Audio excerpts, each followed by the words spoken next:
And we are back, and we just finished watching 2022's Marry Me, rated PG-13 with a runtime of 1 hour and 52 minutes. This is playing on the Starz app.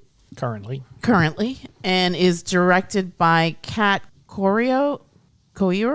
I apologize if I said that incorrectly. With writing credits to John Rogers, Tami, Sagher, and Harper Dill.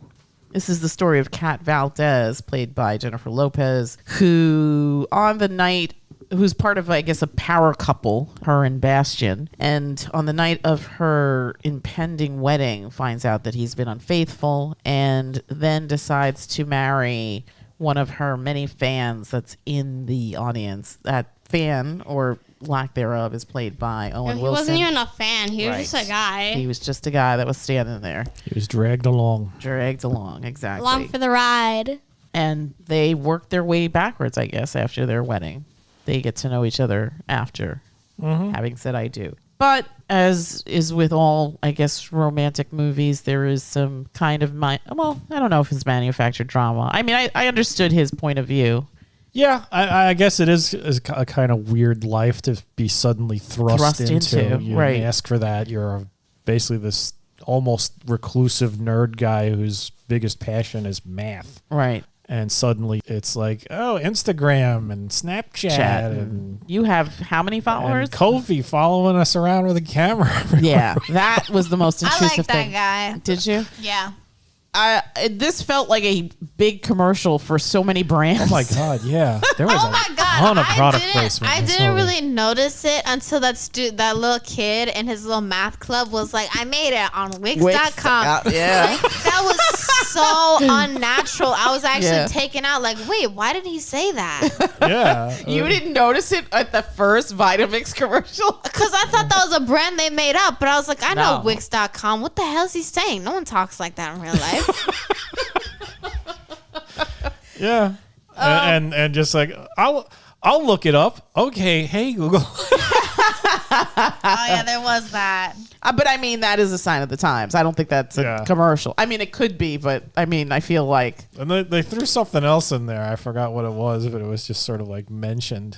It was like anywhere they could shove a brand name in. I mean, it wasn't heavy, but it was certainly there for sure. And the rest of it honestly felt like a Hallmark movie.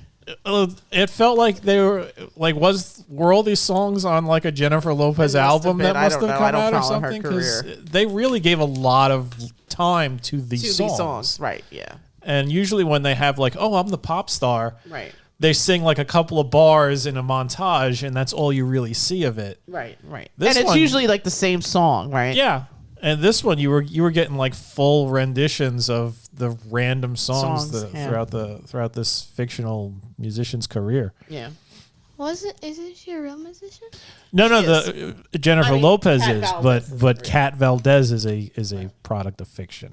I'm going to go around the table and get impressions. I'm going to start with you, Olive J. Why did you want to see this film? Because I don't remember how horrible it was. Did it still hold up? Yes. Yeah. What did you like it? Because it could be horrible and you could still like it. It was like, okay, honestly, it was kind of boring at some bit, especially because like they dragged. But and also it was weird with the marketing. It felt like the movie was trying to sell me something. Yeah, for sure. Yeah, I agree. Did you have a favorite character? Was it Tank the dog? No, it was the guidance counselor. Oh, Parker. Oh, really? Yeah. If it weren't for her, none of this would have ever happened. That's true in a way. And I think Parker had a really keen fashion sense. I liked her.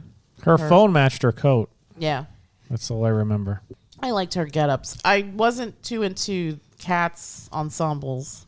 I was like, for somebody who has a lot of money, she really needs help. She dresses like trash. Or you know what? She looked nicer when she was more like in a casual setting. When she was on the red carpet or whatever, that's when things got a little weird. Dicey, yeah. Well, that happens a lot. Whenever you see these people, it's like, what the hell are they wearing? Especially on red carpets. Certain celebrities must have either a good fashion sense or a good handler / team that makes them always look stunning. Like, let's say Janelle Monáe. I've never not seen her look good. Yeah. I mean, she's just gorgeous. What do you think of this one? SZA, I love SZA, but What, that outfit? no, I feel like 8 times out of 10 she looks pretty good. Like that's a little extra. I don't know. Maybe that's just me. That's beautiful.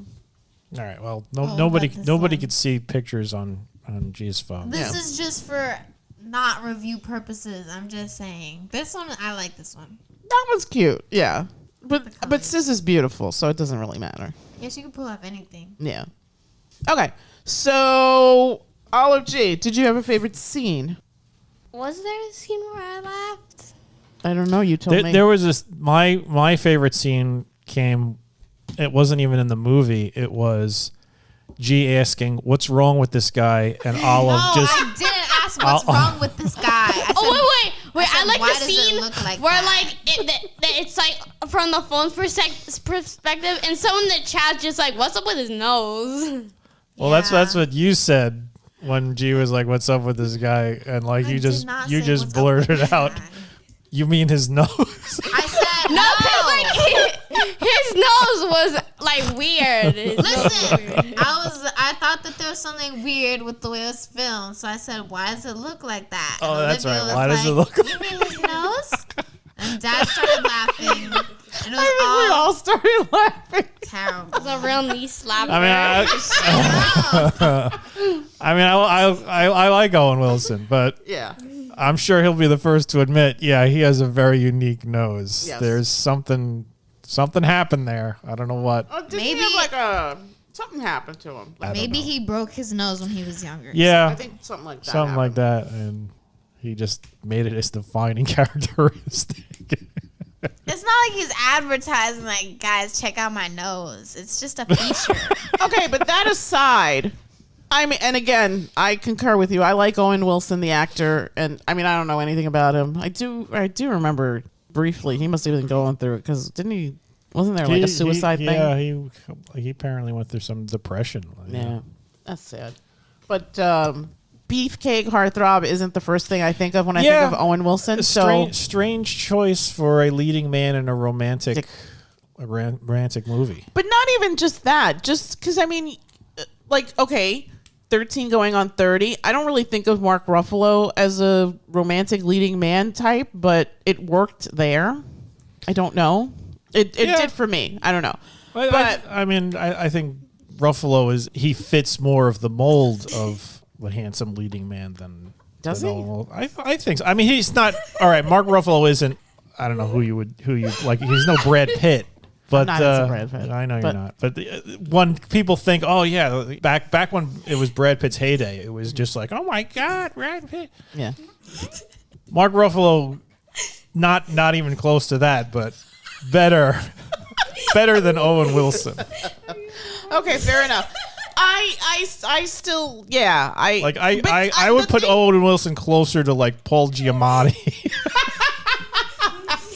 He's a good actor. He's good in the stuff that he's in, but he's not really there because he's not a panty dropper. He's not dropping panties. Exactly. But the thing that maybe that was the point. Superficial, but at the same time, it's like it's the movies. Movies are superficial. Yeah, if you're trying to sell me something, make it plausible. But the other thing was, can I make a point before you interrupt me? Yes. Sorry.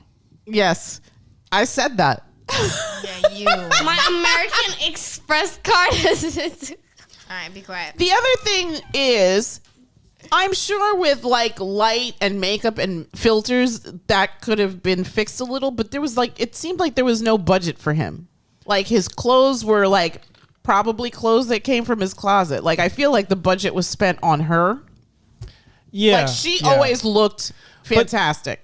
But then again, I guess that actually makes a lot of sense because it wouldn't. I don't think it would fit the story if he was better looking than her. Hunky single dad math teacher. Right. That's like Hallmark Handsome. garbage. Right. That's the sort of nonsense you'll see on the Hallmark channel. Right. So I'm guessing they're targeting a guy who's a normal looking guy. They wanted a very normal, average looking guy. He's not going to have an excellent fashion sense. He's going to dress like somebody who doesn't give a crap about social media or the superficial world in general. He's just some guy who, like, really his main priority in life is keeping a good relationship with his daughter. Right.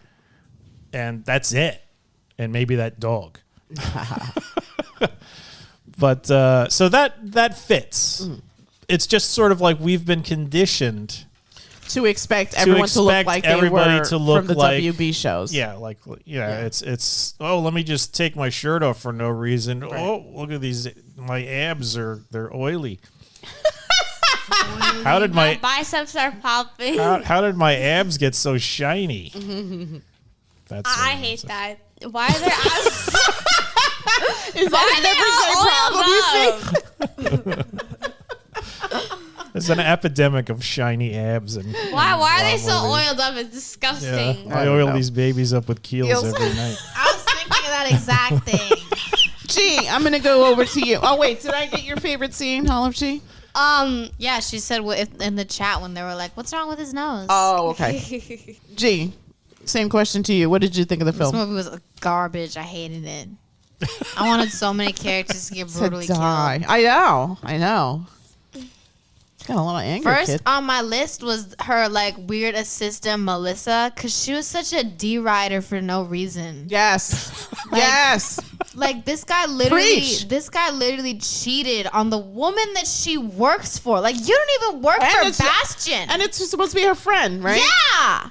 You're supposed to be friends with this girl. And you're like constantly trying to lead her away from Charlie, the guy that treats her good. You're talking like, wheels out to Puerto Rico at 7.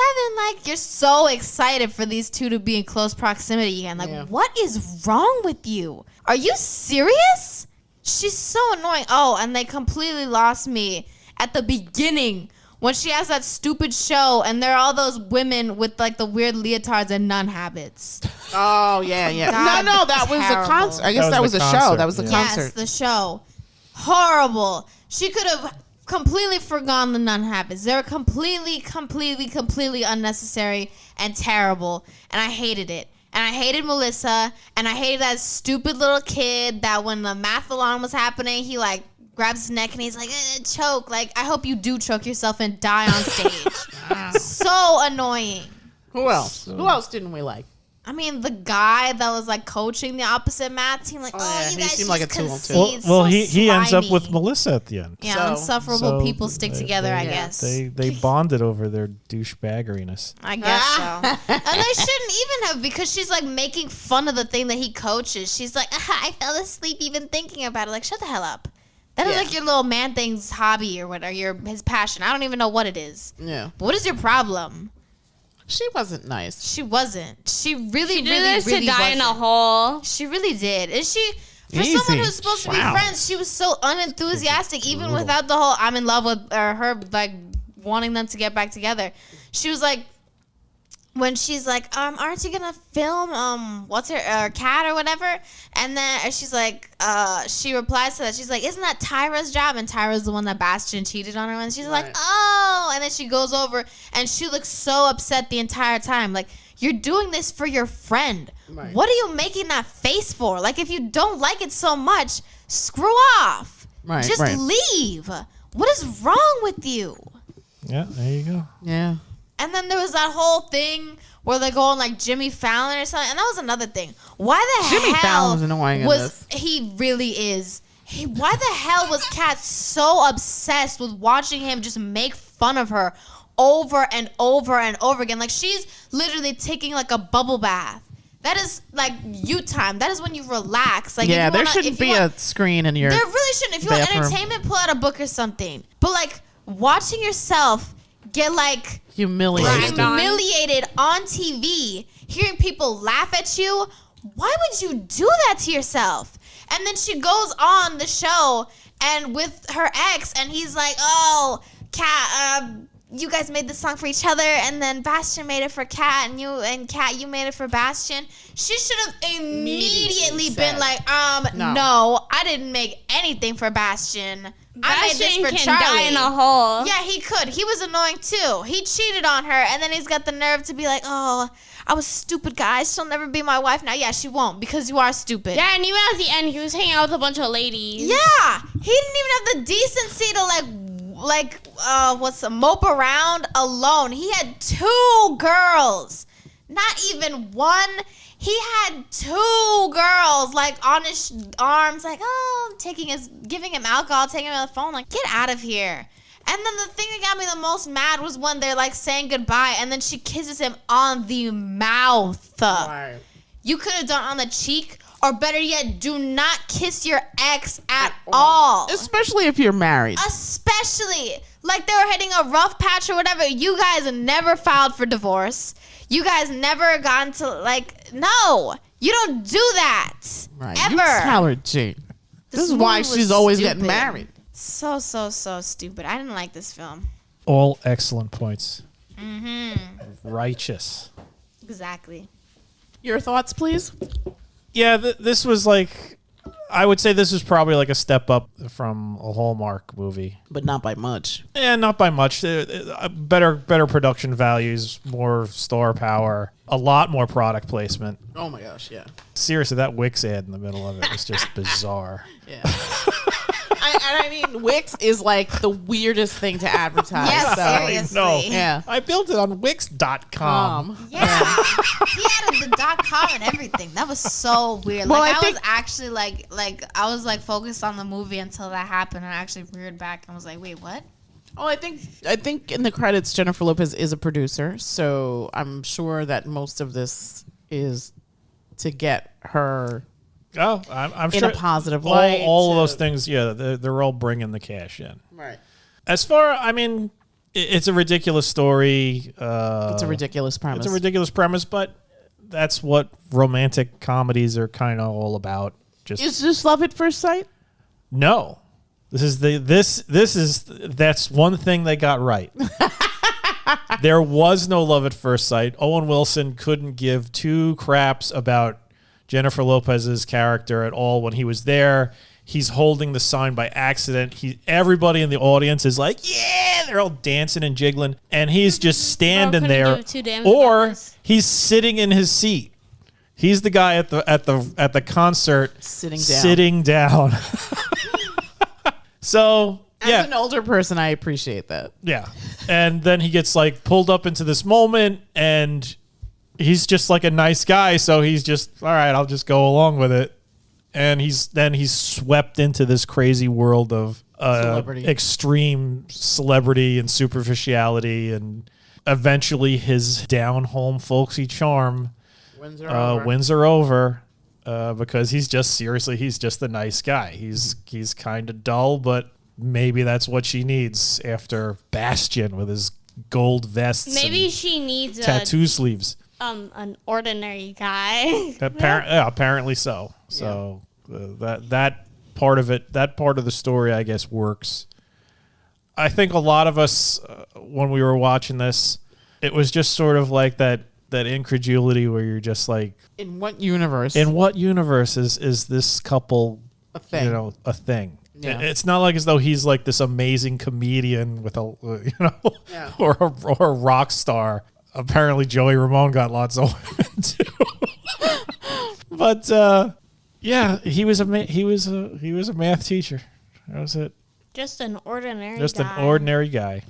Well, if we look at the people that have kind of leveled up as far as partners, I think when they look maybe not typical Hollywood standard, I think it's because they are kind of what am I trying to say?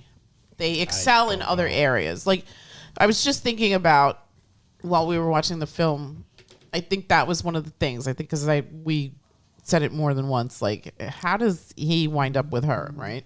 That's you say that, you end up saying that a lot when you watch like couples on television and stuff.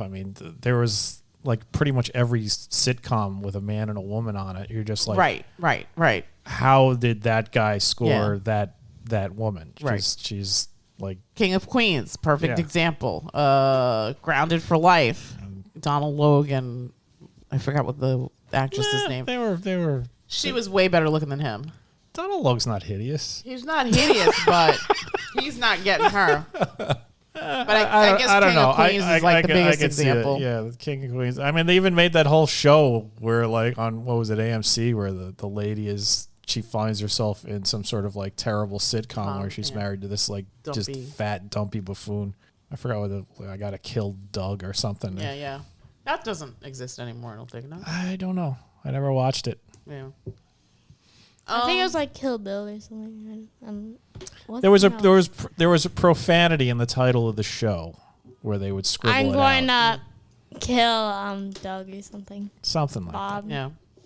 But I was thinking about like I mean, this is way back before the children were even conceived. This is like when we were younger, like somebody like Dudley Moore, who was incredibly funny, but I mean, he wasn't anything to run home to. Absolutely not.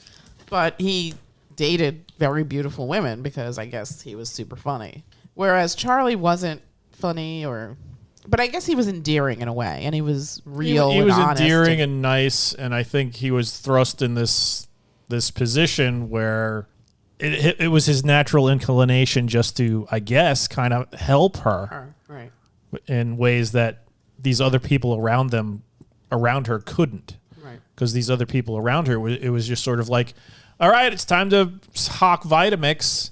All right, now we got to do some sort of like random Instagram thing where you're walking down the street and make sure we're filming everything.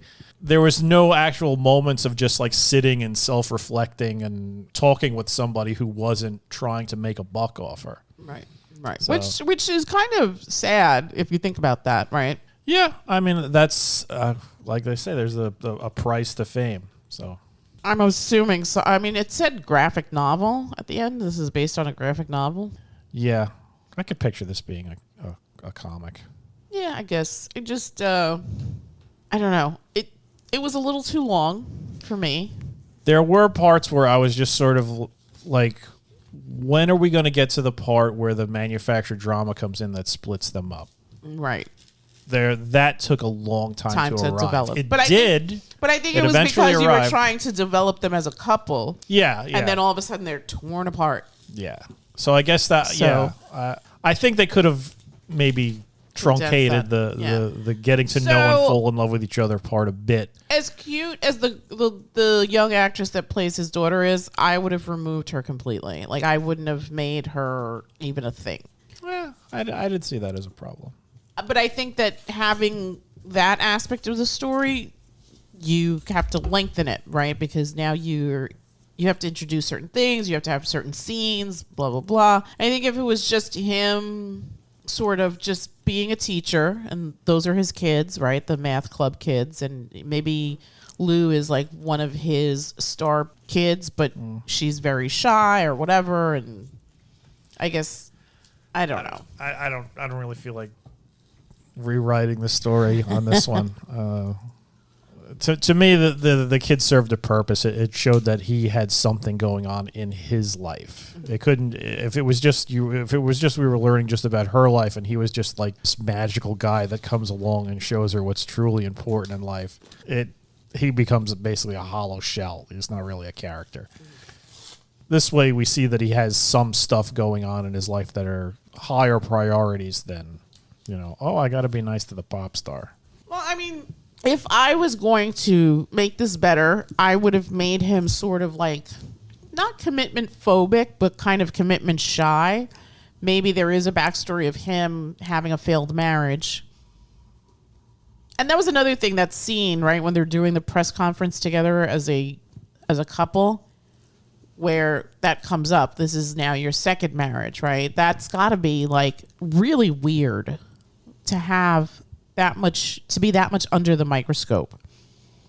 So it's kind of an interesting indictment, I guess, of celebrity and how, I guess, it's not all roses, right? But then from the other vantage point, when you're, I guess, just a regular person in a relationship with somebody who is so globally known, how intrusive. Regular guy. Yes, but how intrusive that becomes, because it's like him running through the streets just trying to get to his job, right? Yeah. Like, that's weird. That is very weird to me. Yeah. Yeah, I mean, I don't think this is supposed to really make you think or anything. No, I think it's just supposed to be fluff entertainment. I think we've put in far more thought than this film deserves. Yeah. All right, I'm going to go around the table and get numbers. I'm going to start with me. I think I felt like it was too long. I have ideas of what I would do, but I guess it really doesn't matter. I would give this on a scale of 1 to 10. I'd give it a 5. Yeah, I too would give it a 5. It's middle of the road. I didn't hate it. I didn't like it. It was there. It's like a step above the type of trash you'd find on Hallmark. If you like the Hallmark stuff, you would probably find this fantastic. Yeah. Although usually the Hallmark guy is a lot more handsome than Owen Wilson. Wilson. Fair enough. But if you love Owen Wilson, I mean, he's got his charm. He does. Gigi, 1 to 10. What'd you give this? 3. A 3. Olive J, 1 to 10. 4. A 4. So a 3, a 4, a 5, and a 5. You picked this movie. You've actually watched this movie more than once. I know, but it was bad. Yeah, you can watch a movie multiple times and still think it's bad. Yeah, she said before. She's like, I want to watch it so we can rag on it. Okay. All right. Makes sense. Yeah, I mean, if it's on, I guess, if you're folding clothing and you want noise in the background, I guess tune to this. But I feel like there's better romantic movies. Mm-hmm. I liked Tank. Samuel Tarly. That actor. John Bradley, yes, as Colin. He was a great, you know what? Thank you for bringing him up. He was actually a really good character. Well portrayed. He was well done, and he seemed to like really care about her. He genuinely cared about Kat. Kat, yes. Yeah. So he wasn't like a sycophant. Like, I mean, it's funny because I think that Owen Wilson does, or Charlie's character does say that in the movie. Like, oh, these are all sycophants, right? Sycophants, yeah. But I think Colin, his name was Colin. His name in real life is John. But I think Colin was like an actual friend and a good guy. All right, that's it from us. And we will bid everyone a good night. Good night. Good night. Good night.